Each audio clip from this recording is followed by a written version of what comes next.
Hey everybody, welcome to GenXRants. I'm your host, David. We're going to be ranting a little today. I got some tech talk, but I also have some gaming talk. We're going to start with the tech talk, which is the good, and that's the review of the Galaxy A56 5G, which my oldest daughter has been using for about a week now, so yippee. And then we're going to talk about the Xbox GamePass and all the controversy going on with that today. So let's get on to the review, which is the good stuff. The good stuff is, hey, she kind of likes this phone. It's a big, nice upgrade from her A71. The A71 was made in about 2020-ish, 2019, the very end. And she has been using that as a backup phone because she broke the screen to her other one. I don't recall which one that was, but it was a newer one. And then she broke the screen to the A71. What is with kids? What is with Gen Z's breaking the phones? I don't know what to tell you. But what is she like? It's brighter. Yeah. Why is it brighter? Well, hey, display is better. It's 120 hertz. It's also got a better nits, quite a bit higher. It is also, I believe, HD. And so she's checking that out. It is a bit thicker phone, she says. It weighs a little bit more. Hey, that's understandable, newer technology. And as I stated, if you watched kind of our quick review last time on this, the phone does kind of remind me of an older iPhone for some reason. Kind of went with that edge design, which is more, instead of the rounded edges, it's like the metallic edges. So for her, it was a bit thicker and it's a little bit heavier. But with that comes a faster phone. So she's finding her apps are opening faster. Her whatever she's doing, whatever program is opening faster, and it seems more responsible.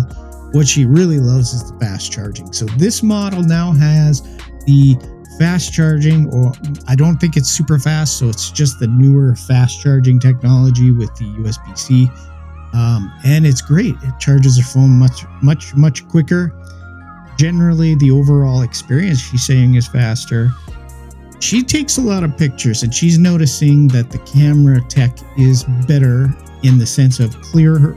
It's a clearer camera, more detail shown on shots compared to the A71. But overall, she says, hey, it's a nice transition because the world of the A71 into the A56 said, hey, Dad, this is pretty good. It's a nice transition, just getting a better phone. And remember, the A56 is a mid-range phone.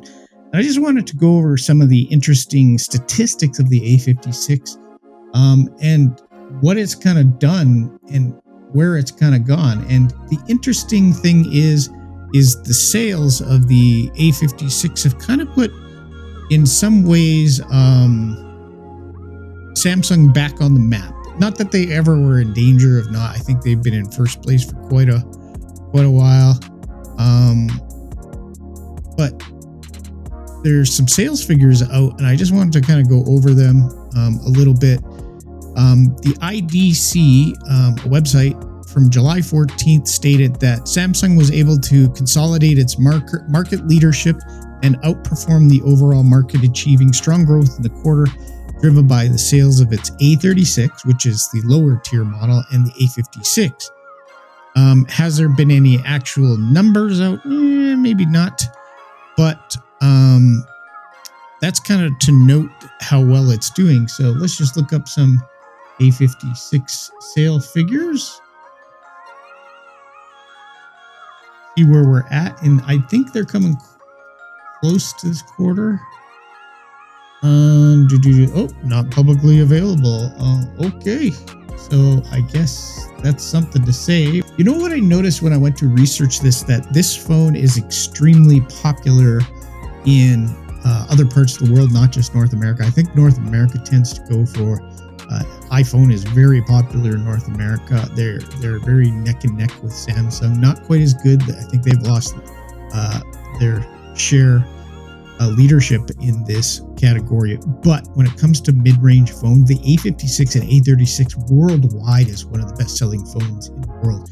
Their mid-tier is always that way. I noticed a lot of the advertisements was geared toward Malaysia, India, and other sort of Southeast Asian countries. And I find that interesting because, that's the price range. So you're talking in Canada, you can get this phone roughly on Amazon, depending on what model you get. You can get it from like 560 Canadian, maybe 600 if you're really pushing the boundaries, which is pretty good considering, inflation and all those things. So overall, we're impressed with the A56. You get a lot of bang for your buck.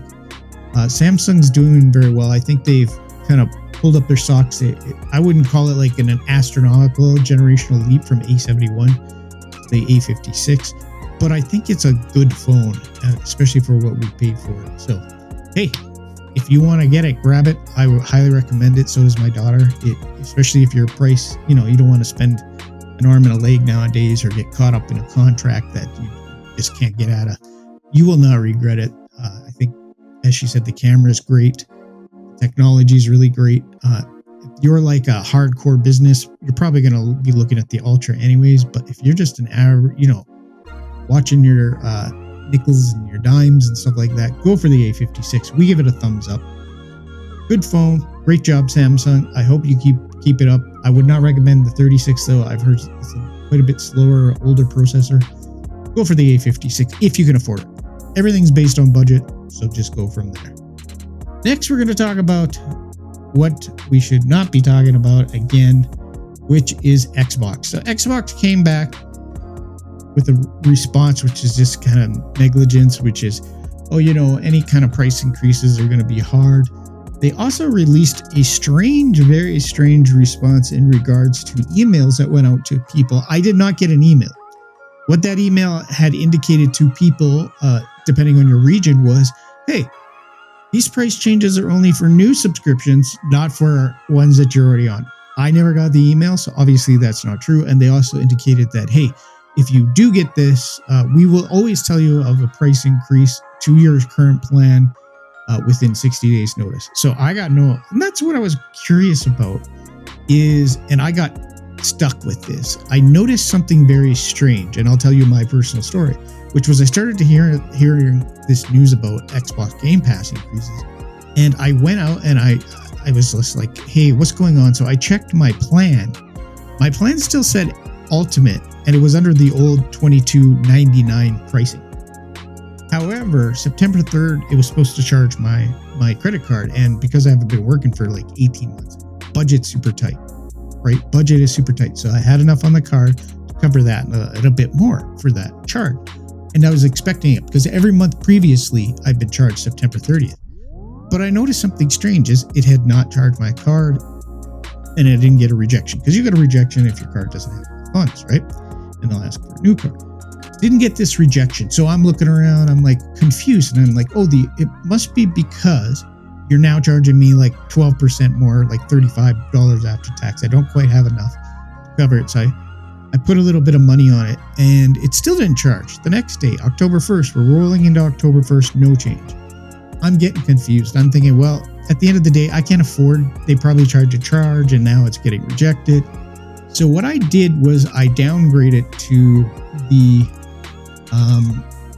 the plan, which is Essential. And Essential had this special on, 14 days for $1. And I said, well, that's $1. So I can afford that. And I've noticed that the Essential did not have, of course, the day one releases. And then people are getting these emails, which I never got, that said, don't worry about it. If you're on the old plan, you'll just keep, and you auto renew, which I was, you'll just keep in this old plan till we let you know it's changing for you as well. No, I never got that. And it seems like Xbox, you're getting a big raspberry down from me, because I went and changed my plan, and theoretically I did notice that the new charge for October, and you guys saying this is November 4th, there was nothing indicating anywhere that November 4th, I apologize, is the change date anywhere. Because when I went to check the new plans, all the new pricing was there already. The Essential offer was there. There's no old plan anymore. So Xbox, what are you doing? Are you trying to think we're all stupid or something? Do you think we're idiots? And now you've rolled me. I potentially could have just left it alone and probably October 2nd or something, I would have got the normal rollover charge of $22.99. But instead, you've got a new charge if I want Ultimate. And I went to check my games now that I'm on Essential, and I don't have the ones. I don't have Oblivion's remaster. I don't have access, of course, to the one I did kind of want to play, which is Outer Worlds 2. I enjoyed the first one. And now I've got to either buy it or go up to Ultimate, which right now I can't really afford, which is why I would like you to subscribe, share, and, give a comment down below so that I can grow this channel and maybe just get a little bit of income down the road. I'm not expecting anything fantastic. I just want to be able to monetize someday. My passion can be, a process that rewards. But at the end of the day, I'm just here to tell you what happened to me. Man, oh man, am I not happy with Xbox. And I, who have been an Xbox fan since 2001 when they came out with the Xbox, the original Xbox, and have stuck with it, am seriously probably going to switch off and go to, once I get a job and once I can afford it, I am out of this platform and I'm going to go to PlayStation. And let me tell you, as I've said before, my last rant on this was I knew something was up when they just mysteriously removed movies. So I am waiting for the anvil to fall on movies and TV. And the reason it didn't succeed, by the way, Microsoft, is because you never put it on the Android phone or the iPhone. So because you could not access your movies on those two platforms, it died on the vine because you have to be on a PC or an Xbox to watch it. So there was no third-party way to access those movies like you can with Netflix. Netflix you can access everywhere, YouTube pretty much everywhere, and if you buy or rent on YouTube, you can stream it from anywhere. But you had that limitation, you kept that limitation, and that's why you died. And it's weird because you've had movies and TV shows, I know, since the Xbox 360. That's where it really went off, digitally. Xbox, what is wrong with you? Keep tuning in. I appreciate you, GenXRants Nation. Please like, share, subscribe. I really appreciate your views and your comments. And let's just grow this channel and let's just tell the world what's going on. Peace.